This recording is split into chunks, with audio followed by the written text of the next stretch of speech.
a workmanlike day today. I came in at halftime and just was communicating to teammates that it felt like a game we were going to have to grind out. They were going to make us earn, every play, every yard, and it felt that way, especially through the late in the third and into the fourth. I thought that teammates stepped up, especially in Drake's absence. Kadarius Hodge stepping up. Mooney made some big plays for us. Bijan Robinson showed up in the run game, pass game quite a bit. Tyler Allgeier's touchdown run was phenomenal. It's more of the same from him. Had a lot of great protection, a lot of time on the touchdown to Ray. It's so fun to be a progression passer and have an offensive line that really gives you the time to tick through.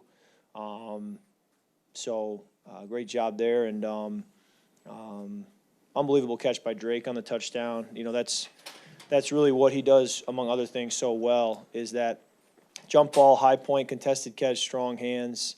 Love playing with a guy like that, being able to just put the ball up for him and let him go get it. And I told him we really haven't had enough plays like that this year. I told him earlier this week when we were meeting.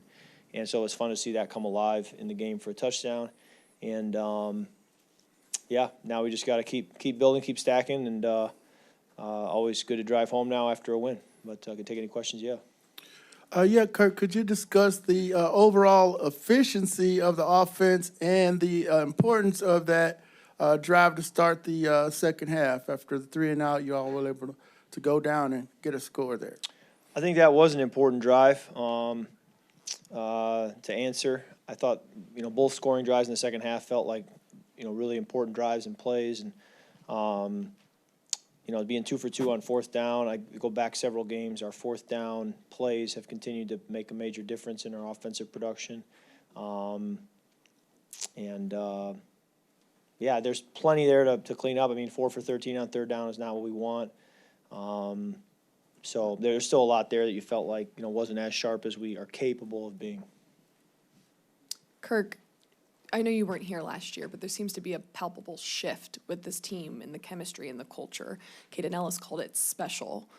What do you pinpoint that makes this team special sitting where you are right now in the season? Yeah, I think, whenever you're winning, you certainly feel like the wind's at your back more. And yet it is such a week-to-week league that, I've learned that maybe you have a tough loss and maybe things don't feel as special, if you will. And it's just kind of that week-to-week nature of our league. But I think it starts with Raheem Morris as our head coach, setting the tone each week and allowing guys to feel comfortable to be themselves and to play, with great effort. And then from there it kind of trickles down to our captains and our locker room. And, we just got to keep challenging each other, keep going out to practice each day with an edge and with an attention to detail, and believe that if you do that, good things will happen on Sundays and the wins will start to stack up.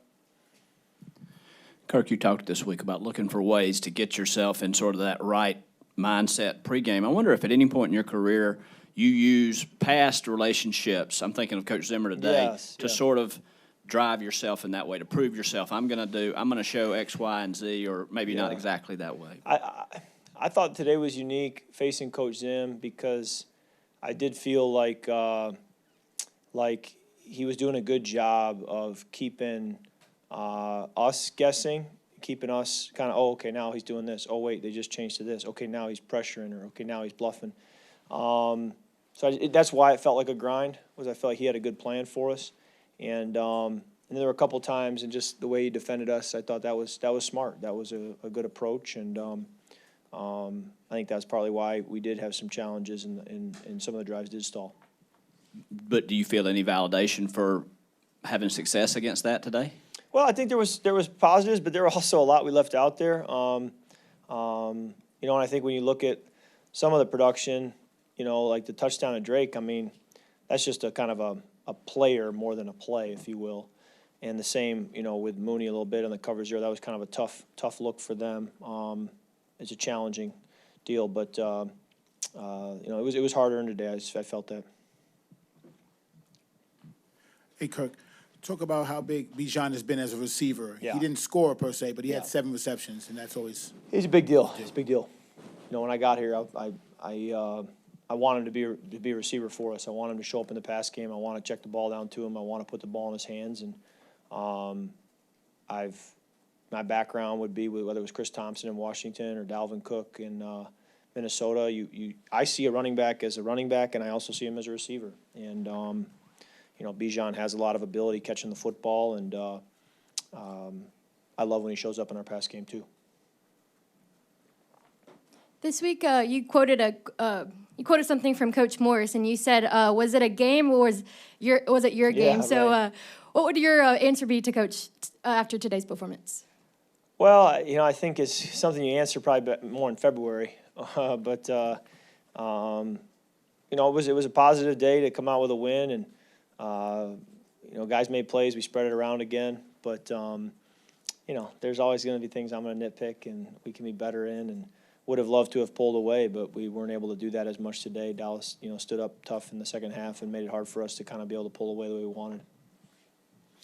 Kirk, when you came here, you sort of talked about this team. Obviously, you didn't talk about, but they've struggled at the quarterback position the last few years, and I'm sure you saw an opportunity to come here with a lot of weapons. Has this sort of been how you envisioned, when you were laying this out, that how it could work, that if you could come in here and produce, they had the team, and this could turn around here? Yeah, it's so week to week. Certainly the Pittsburgh game wasn't what I envisioned. The Kansas City game wasn't what I envisioned. The Seattle game wasn't what I envisioned. So it goes both ways. And even in some of our wins, you feel like, there's a lot more that we're capable of. So the challenge as a player in this league is trying to chase a standard that is potentially unrealistic, but you're still going to chase it and demand it. And, it can leave you wanting more when you walk away from each game. But I do believe that when you hold yourself to a high standard, it tends to lead to the best results possible. Kirk, you talk about that Mooney touchdown. It was a tough look defensively for them with that bunch set. Where was he in your progression on that touchdown? Yeah, it's a little complicated answer because, with cover zero, you kind of only have time to work one receiver.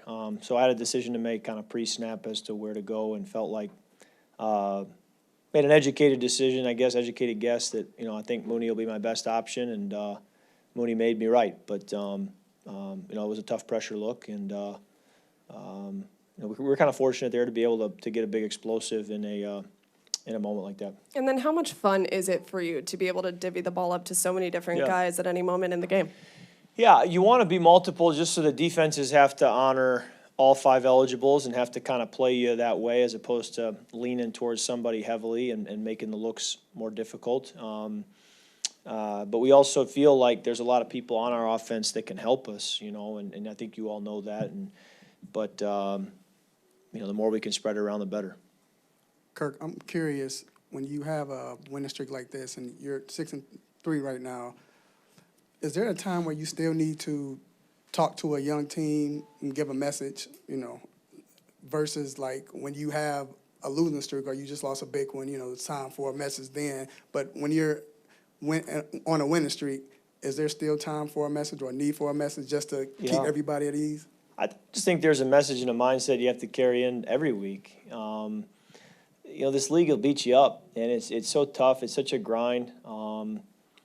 As one coach used to say to me, he's like, "Hey, we're checking into a miserable hotel, for 6 months. That's the way it is." And so we all need encouragement. We all need motivation. Football is such an emotional game. You have to find that emotion each week, and you can't be waiting on someone else to provide it for you each week. But at the same time, you are aware of the need to make sure our team's in the right mental space and emotional space each week. And sometimes you aren't, and it can lead to poor performances. So as a captain, as captain's leaders, you try to have your pulse on that. And the message can be anything, but you do try to understand what guys need to hear to play at their best that Sunday. Kirk, you've mentioned week-to-week league and trying to stay focused, but this town, this fan base has been starved for a winner for a long time. Maybe can you sense that through your family connections here and everything of kind of what you're starting to build here? 6-3 is fun for the fan base, Kirk. I know you go week to week, but it's fun for you. Yeah. But can you sense what's building here? Well, it's. I thought the fan base wise, when you're playing Dallas, you never know, just how much are you going to see Cowboys fans in the crowd. And I thought our fan base really stepped up today to make it a home field advantage for us. The swag surf in the fourth quarter was tremendous. The Nest continues to bring it every week, even during TV timeouts, which is amazing. So, that's what it's all about. I was with a retired quarterback this spring and had recently signed with Atlanta. and he was talking to me, and unsolicited, he said, you know, Kirk, when I was in free agency and I was looking where to go, part of what I thought about was the city you go to if you win. What would that be like in that city? And he said, I look at you in Atlanta and I say, that could be really fun if you win. That could be a really special place to win. And he said, you got to be excited about that. And so I thought that was a good perspective to have, that, you know, this is a city that when you come here and you get the job done, there's a lot to look forward to in terms of what the city, you know, how we can all come together. So you do it 1 week at a time to get there, and, you know, you kind of see where you stand in February. But certainly a big part of playing football, the privilege that it is to play football, to quarterback this team, is to, you know, try to create that you know, community together as we win. Kirk, you're a year removed from your surgery now. I'm just wondering, where do you think you are with your mobility and your comfort level out there? Yeah, I think it's been pretty consistent as of late. You know, I don't really think too much about the Achilles as I'm playing. If anything, it's just so sturdy that I really trust it. And so I feel pretty good. I've always kind of been a pocket passer, but today there were a couple times that I wish I had taken off and run. And just as a pocket passer, and I've had this conversation with many of you, that it's, you want to go through your progression, but at the same time you want to take off and run. And a couple times today where I thought the better decision would have been to take off and run, and I didn't. And so that was something I wanted to do differently. But, you know, keep learning from each of those plays and try to put that Achilles to work running the football at times. On the play to Mooney that Marie was talking about, I'm wondering, sort of in layman's terms, what are you using to diagnose where that read needs to be? And at this point in your career, what's your comfort level like that, yeah, I'm going to be right. I feel good about this throw, whereas maybe year 3 you were guessing. Yeah, no, there's definitely a growth process of learning from past experiences. It was all-out pressure, so as, you know, Gary Kubiak used to tell me, ball's got to go. It's got to go somewhere quickly. And I had Bijan on a double move on my left, and then had Mooney on my right, and then had Kyle on a shallow cross. All three have potential there versus man coverage. All three need to win quickly, and I just felt best about drifting right and trying to work Mooney, knowing the ball had to be out quick, and he made me right. At what point in that play do you know it's the right decision, and you're? I think the ball was maybe 2/3 of the way there, and I thought he's pretty open. This has potential. And then he had to catch it and he had to finish, but that was a good feeling. Yeah, sorry, just one quick thing. You guys have converted a lot of fourth downs over the course of the first half of this season.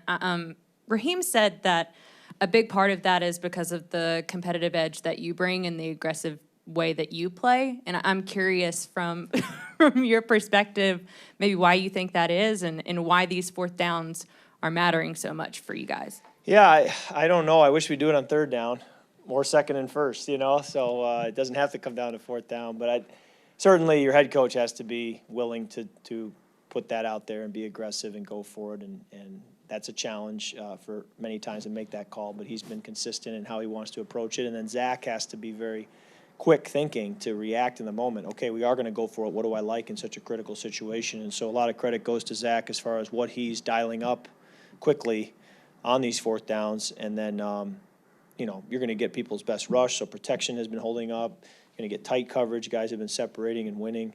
So it kind of all adds up to production. But I go back to what I've said so many times. I just try to be the point guard distributor, and so many other pieces have to, you know, step up too, coaches and players. And when they do, that's when it gets really fun to be that distributor. Okay, thank you.